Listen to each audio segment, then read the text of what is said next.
Hello students, vector পড়া চলছিল।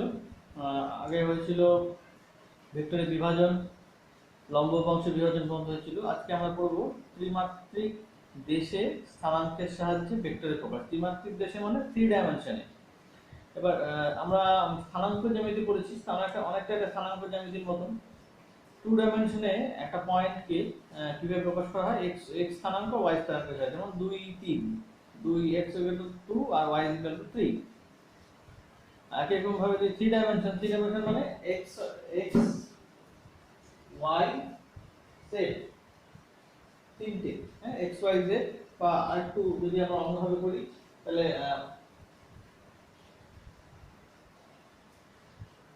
এইটা হচ্ছে, এটা যদি x ডাইরেকশন হয়, এটা এটা y অক্ষ, এটা z অক্ষ।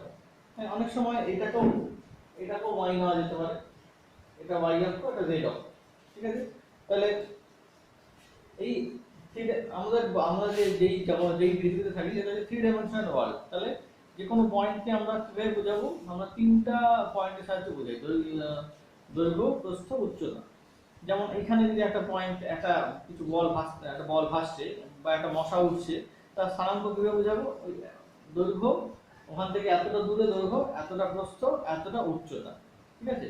তাহলে এখানে যদি একটা পয়েন্ট যদি আমরা প্রকাশ করতে চাই, তাহলে প্রকাশ করার স্থানাঙ্ক জ্যামিতির সাহায্যে কিভাবে প্রকাশ করব?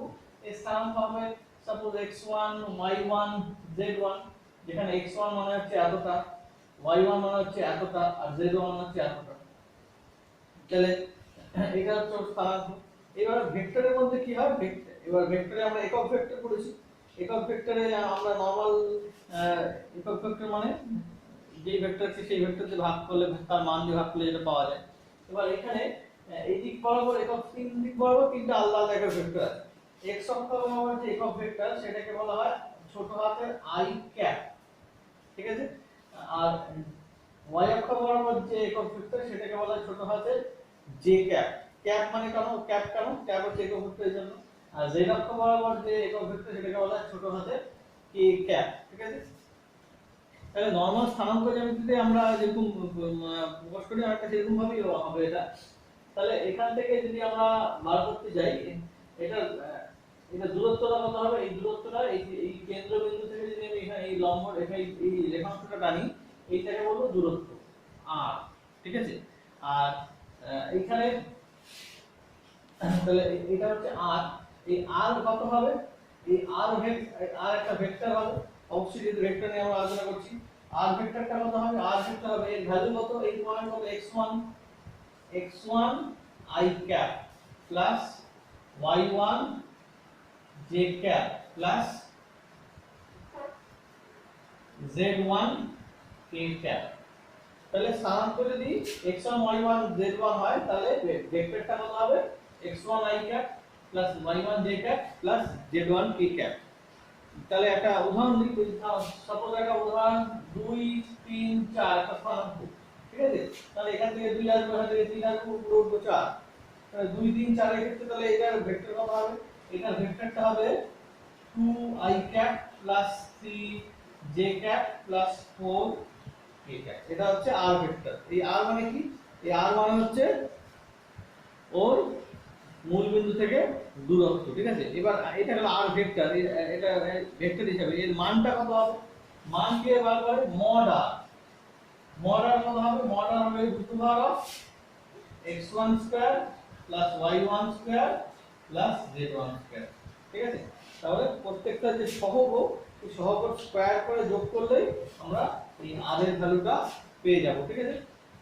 এটা গেল তাহলে এই যে এই যে রেখাংশটা, সেই রেখাংশটা দৈর্ঘ্য।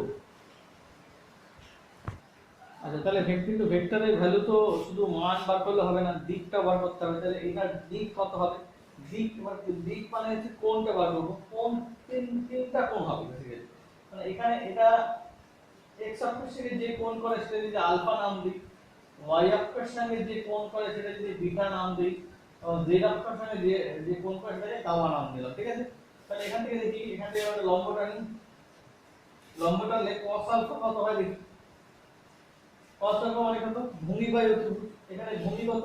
এখানে ভূমি হচ্ছে x, তাহলে x বাই অতিভুজ কত r, ঠিক আছে, এই দূরত্বটা। তা এটাকে নাম দিব হচ্ছে l। একই রকম ভাবে cos বিটা কত হবে y by r, cos gamma কত হবে z বাই r, ঠিক আছে। এটাকে নাম দেব m, এটাকে নাম দেব n, ঠিক আছে। এবার এই তিনটা স্কয়ার করে যোগ করব, তিনটা স্কয়ার করে যোগ করলে কত হয় দেখো, তিনটা স্কয়ার করে যদি তাহলে কত হবে cos square alpha plus cos square beta plus cos square gamma কত হচ্ছে, এগুলো স্কয়ার করলে তাহলে x square by r square plus y square by r square plus z square by r square, ঠিক আছে। তাহলে এইখান থেকে বাকি উপরে করছি তাহলে বোঝা যাবে। তাহলে এখান থেকে r স্কয়ার কমন নিব, r স্কয়ার কমন নিলে কি হবে x square plus y square plus z square. আচ্ছা এবার r মানে কি, r মানে হচ্ছে mod r। mod r মানে কি, mod r মানে root over of x square plus y square plus z square. এখানে কি আছে তাহলে এটাকে লিখতে পারি মানে যেমন 2 কে কি লিখতে পারি √2 এর হোল স্কয়ার, তাহলে এটাকে কি লিখতে পারি √8 এর হোল স্কয়ার। এবার ভিতরে এটা মানে কত, ভিতরে এটা মানে হচ্ছে r, তাহলে এটাকে কি লিখতে পারি, এটাকে লিখতে পারি এখানে এটা মুছছি, তাহলে এটাকে লিখতে পারি r square by r square, তাহলে মানে কত 1। তাহলে cos square alpha plus cos square beta plus cos square gamma কত 1, বা এটাকে এভাবে লিখতে পারি এগুলো l square plus n square plus n square হিসেবে লিখতে পারি। তাও যেহেতু cos আলফা মানে l, cos বিটা মানে m, আর cos গামা মানে হচ্ছে n, তাহলে cos square alpha plus cos square beta plus cos square gamma = 1। এবার এটা একটা প্রমাণ, ছোট প্রমাণ অনেক সময় আসে পরীক্ষা। আবার cos আলফা এগুলোকে কি বলে, এগুলোকে বলে ডাইরেকশন কোসাইন। ডাইরেকশন কোসাইন মানে, ডাইরেকশন মানে যে যেহেতু দিক প্রকাশ করছে ভেক্টরে একটা নির্দিষ্ট স্থানাঙ্কের দিক প্রকাশ করছে, এটাকে বলবো ডাইরেকশন। যেহেতু cos তাই বলবো কোসাইন, তাহলে এগুলো হচ্ছে ডাইরেকশন কোসাইন, ঠিক আছে। এবার চলে আসে আমরা দুটি ভেক্টরের লব্ধি আর দুটি ভেক্টরের অন্তর কিভাবে বার করব। আচ্ছা এবার বার করব দুটি ভেক্টরের লব্ধি এবং দুটি ভেক্টরের অন্তর। আচ্ছা লব্ধি কিন্তু আমরা আগে বার করেছি, সেটা দুটো ভেক্টরের ভ্যালু দেওয়া থাকলে আর কোণ দেওয়া থাকলে সেখান থেকে আমরা লব্ধি বার করতে পেরেছি। এই ক্ষেত্রে কি করব, যদি আমরা স্থানাঙ্ক দিয়ে কোনো ভেক্টর দেওয়া থাকে সেই ক্ষেত্রে আমরা কি করব, তাহলে স্থানাঙ্ক দিয়ে r1, সাপোজ r1 একটি ভেক্টর, সেই ভেক্টর হচ্ছে r1 x1 i cap plus y1 j cap plus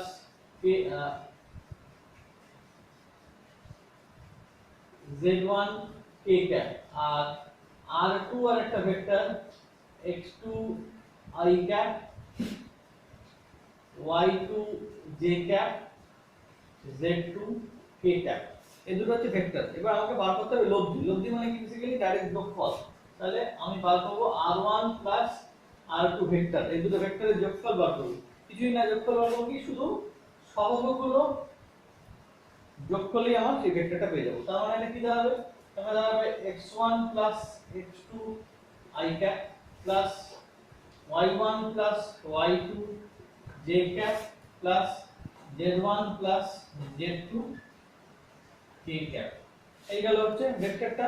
যদি এটা ভেক্টরটা মান বার করতে যাই তাহলে এটা মড বার করতে হবে r1 প্লাস r2, তাহলে এর মড কি হবে, শুধু r এর মড কি হয় x1 square plus y1 square plus z1 square, তাহলে এটা কি হবে, এটা whole square x1 plus x2 whole square plus y1 plus y2 whole square plus z1 plus z2 whole square, ঠিক আছে। এটা গেল তাহলে এই ভেক্টরটার ভ্যালু। একটা एग्जांपल দেখি, সাপোজ এটা equal to 2y cap plus 3j cap plus 4k cap, আর r2 equal to 5i cap plus 6j cap plus 7k cap. তাহলে দুটো যোগ করলে কি হবে, এই দুটো যোগ করব, তাহলে r1 প্লাস r2 কত হবে, এই r1 প্লাস r2 হবে 5 2 7, 7i cap plus 6 3 9, 9j cap plus 7 আর 4 11, 11k ক্যাপ। এই গেল হচ্ছে তাহলে কম্পোনেন্ট দেওয়া থাকলে যোগফল বার করা একদমই সহজ। আর একই রকম ভাবে যদি ডাইরেকশন কোসাইন বার করতে চাই তাহলে cos আলফা কত হবে, এখানে আলফা হবে তাহলে এই ভেক্টরটা এই কম্পোনেন্ট ডিভাইড বাই এই ভেক্টরটা, তার মানে x1 plus f2 divide by mod r1 plus r2, ঠিক আছে। x1 plus x2 divide by mod r1 plus r2, যদি cos বিটা বের করতে চাই y1 plus y2 divide by mod r1 plus r2, cos gamma z1 plus z2 by mod r1 plus r2। এটা মানে সংখ্যা দিয়ে করলে ব্যাপারটা অনেক বেশি ক্লিয়ার হবে। একই রকম ভাবে যদি আমি বিয়োগ করতে চাই তাহলে কি করব, একই রকম ভাবে দেখি যদি r1 প্লাস r2 বিয়োগ করতে চাই তাহলে ডাইরেক্ট বিয়োগ ভেক্টরতে লিখবো, এখানে শুধু কম্পোনেন্ট গুলো মাইনাস হয়ে যাবে, একই জিনিস শুধু প্লাসটা মাইনাস হয়ে যাবে, এখানে তো মাইনাস হয়ে যাবে, এখানে গুলো মাইনাস হয়ে যাবে, তাহলে এটাও মাইনাস হয়ে যাবে, এটা দাঁড়িয়ে থাকবে r1 মাইনাস r2 মড, ঠিক আছে। আর যদি এরকম একই রকম ভেক্টর বিয়োগ করতে চাই, কোনটা থেকে কোনটা বিয়োগ করব, আগেরটা থেকে পরেরটা বিয়োগ করতে পারি, পরেরটা থেকে আগেরটা বিয়োগ করতে পারি, সেই হিসেবে বুঝি। যদি r1 মাইনাস r2 হয়ে তাহলে 2 মাইনাস 5 মানে এটা কত হবে, 2 মাইনাস 5 মানে মাইনাস 3 i ক্যাপ, এটা হলো 3 minus 6 minus 3 j cap, 4 minus 7 minus 3 k cap, ঠিক আছে। এই গেল হচ্ছে স্থানাঙ্ক ভেক্টরের ক্ষেত্রে যোগ এবং বিয়োগের নিয়ম, ঠিক আছে। এটা পড়তে থাকো, এটা দিয়ে কালকে অঙ্ক করবো আমরা। ধন্যবাদ।